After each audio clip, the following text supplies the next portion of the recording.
Bonjour à toutes et à tous et bienvenue dans cette capsule de conjugaison. Aujourd'hui, nous allons nous intéresser au temps du passé que l'on utilise dans les récits, c'est-à-dire les temps que l'on utilise lorsque l'on raconte une histoire qui est écrite au passé. On utilise principalement deux temps dans les histoires écrites au passé. Ces deux temps sont l'imparfait et le passé simple. Alors, quand est-ce que l'on utilise l'imparfait? Quand est-ce que l'on utilise le passé simple? Vous allez voir, ces deux temps ne servent pas aux mêmes choses. Intéressons-nous tout d'abord à l'imparfait. L'imparfait, c'est le temps du passé qui permet de faire des descriptions. On peut décrire un lieu, une personne. Par exemple, dans Alice au pays des merveilles, le terrier dans lequel était Alice semblait très étroit et profond. Il y a deux verbes conjugués dans cette phrase, était et sembler. Ces deux verbes sont à l'imparfait et ils permettent de nous décrire ce terrier. L'imparfait sert également pour des actions qui durent dans le passé.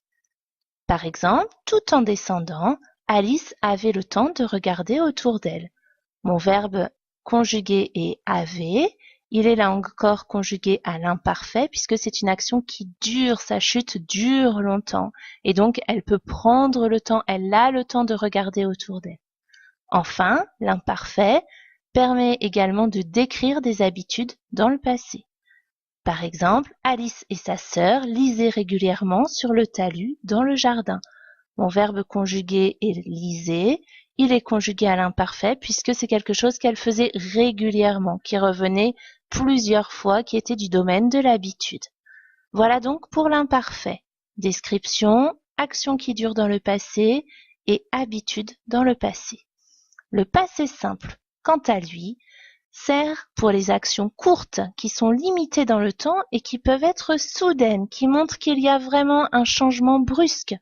Par exemple, dans le texte toujours d'Alice au pays des merveilles, il y est écrit « Quand, brusquement, patatras, Alice atterrit sur un tas de branchages et feuilles mortes ». On a bien la rupture qui est marquée par « brusquement ». Le petit mot « patatras » aussi nous le montre.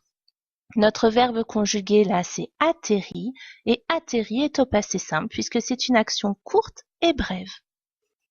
Voilà, vous savez maintenant tout sur les deux principaux temps que l'on utilise dans les récits au passé. Vous devez, à la suite de cette capsule, savoir quand utiliser l'imparfait, quand utiliser le passé simple. Nous réapprendrons ou reverrons comment conjuguer les verbes à ces deux temps-là. Et très prochainement, nous écrirons un texte qui utilise à bon escient ces deux temps. Je vous dis à bientôt pour de nouvelles connaissances.